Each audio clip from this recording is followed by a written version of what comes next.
We are less than a week away from the return of the Premier League. Liverpool needs signings. They need them now, and they might be about to get one.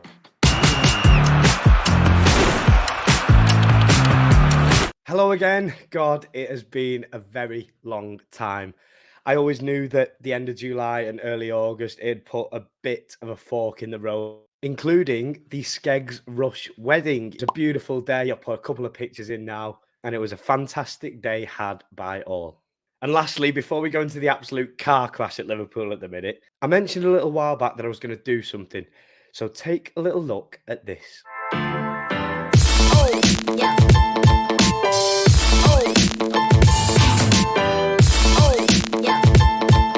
Yes, my fantasy Premier League has landed. If you haven't joined already, come and join in. I am debating putting a little prize up for grabs at the end just to make it a little bit more competitive. Thank you to everybody who's joined already. I put it out on my socials, but this is the first time that I'm going to address it on YouTube because I've been away for so long.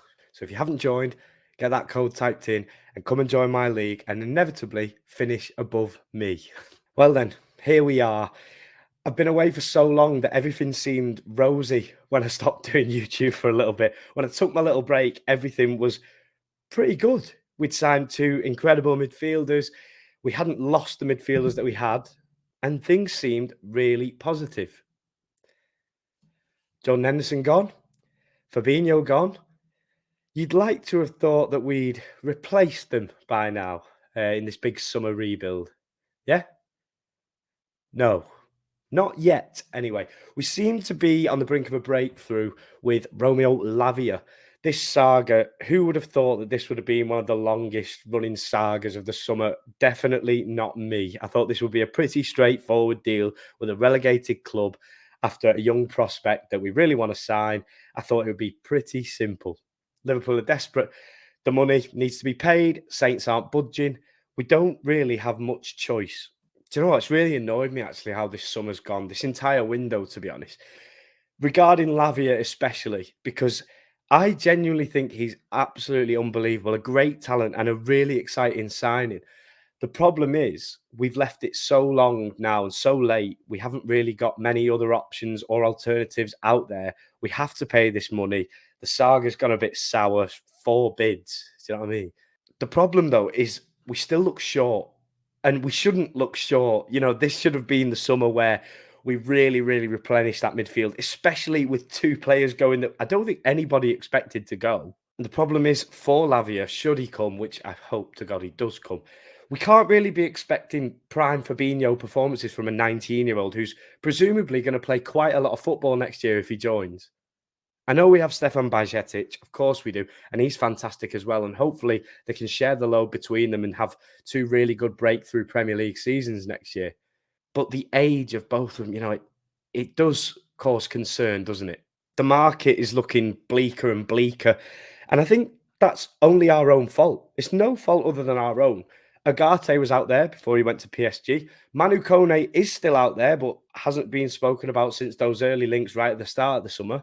It almost feels like we're terrified of potentially overpaying for a player and, you know, looking silly in 3 years' time, like the Naby Keita deal. I think we'd seem scared of that happening again. The reality is, in a market like this where you are rebuilding, you have to take risks. You need to get the players in, trust the process, trust your manager, and hope for the best at times. That's just part and parcel of football, isn't it? Sometimes transfers work, sometimes they don't. Kefren Turan was deemed too expensive at 40 million, which I find absolutely bonkers. Moises Caicedo isn't even worth talking about at his price. And we haven't even mentioned the rumoured centre-back that Jurgen Klopp wants. We haven't even mentioned him yet. Whoever that may be. Seems quiet on that front, and God knows why. Surely, can we not have fingers in multiple pies? Can we not be working on 2 transfers at once? It seems like every transfer's crept along, bang, that one's done, on to the next one. Surely we should be looking around now, and Jorg and whoever is part of this transfer team should be looking at all of these players, assessing and getting it sorted now and getting the groundwork in. I thought the first bid for Romeo Lavia, it was healthy. It was a, hello, we're coming to sign your player.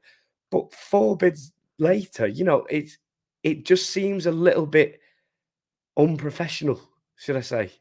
The sad reality for me And my biggest fear is we probably haven't identified this left centre back yet.